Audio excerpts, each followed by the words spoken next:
Magandang umaga pa sa inyong lahat. So ngayong umaga, meron akong i-share sa inyo na topic na pwede makatulong pagdating sa trabaho o hindi naman kaya sa business. Pero bago ang lahat, huwag niyo pong kalimutan mag-subscribe sa aking YouTube channel at i-click nyo na rin yung notification bell para mas maging updated kayo sa mga susunod na videos ko na i-vlog. So, ang topic ko po ngayon is all about paano mag-handle ng team, mapatrabaho man yan sa employment or sa business. So, importante sa isang trabaho is dapat meron talang tinatawag na team. So, pag sinabing team, ito po yung ibig sabihin na together, everyone achieves more. Pag nagtutulungan ang bawat isa, talagang merong success na mangyayari. Mapatrabaho man yan, tsaka business. So ngayon, ano bang mga kailangan natin gawin sa pag-handle ng team? So, importante sa pag-handle ng team, dapat pag ikaw yung leader, ikaw yung in charge, importante na number one, yung itinatawag na in charge. So, pag sinabing in charge, dapat ikaw yung nagli-lead ng tao, ikaw yung nagbigay nila ng task. Kaya importante dapat is malaman nila yon kung sino yung in charge. Kasi pag hindi nila alam kung sino yung in charge sa ganong department, talagang kung sino-sino na lang yung pinapakinggan nila sa bawat section. So, importante na dapat ikaw yung in charge. Maging in charge ka dapat. Pangalawa, pag in charge ka, dapat din is merong tinatawag na maging lead by example ka dapat.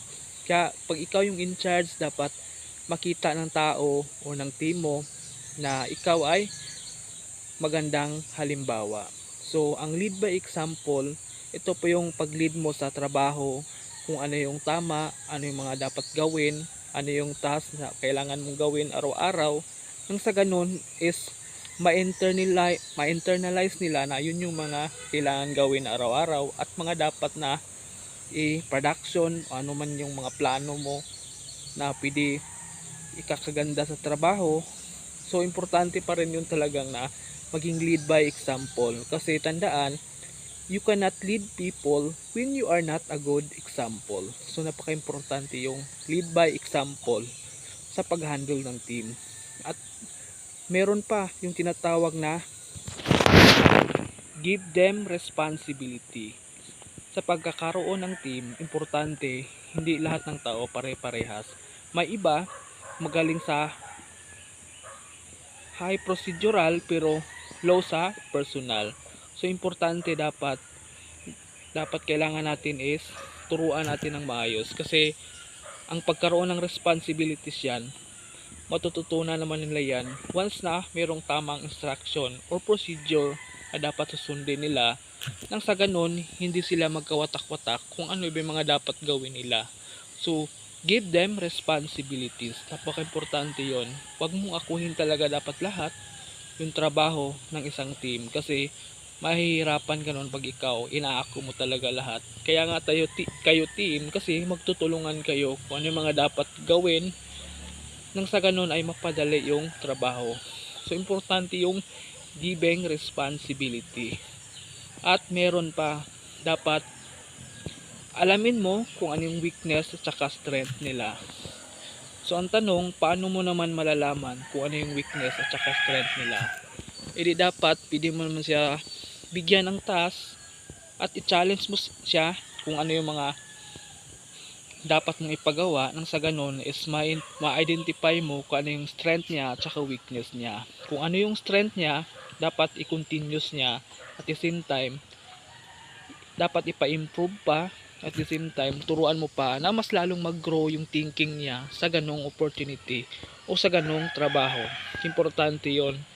At saka, kung ano yung weakness nila, dapat turuan mo ng tama. Huwag mong yabangan kasi minsan, yung pagiging mayabang mo minsan, madadala rin nila yan sa isip nila na kailangan ba talaga ganon, kailangan magmayabang. So, kailangan talaga is dapat turuan mo ng tama or ng maayos. Kaya nang sa ganon ay matututunan na talaga kung ano yung mga dapat gawin, bakit mo kailangan i-improve. So importante yung weakness and strength ng tao is malalaman natin para nang sa ganun matutukan natin kung ano yung mga dapat i-improve sa isang tao, lalong lalo na pag ikaw ay nag-handle ka ng team. At the same time, importante rin na dapat pag ikaw ang team leader or ikaw yung in charge, importante dapat huwag mong kalimutan na tinatawag na let them feel that they are important. And you as a leader sa ganong team o sa employment man yan or business, dapat meron kang care sa bawat isa. Dapat hindi lang care sa isang tao kundi lahat ng katrabaho mo, lahat ng team mo. Huwag lang sa isang tao kasi pag sa isang tao ka lang, pag mahalata ng ibang team mo na siya lang yung pinabigyan mo ng importansya, mas lalo silang ma-demotivate. So kailangan pantay-pantay talaga. Huwag pinipili kung sino yung dapat yung pinahalagahan mo. Pinsan may mga unexpected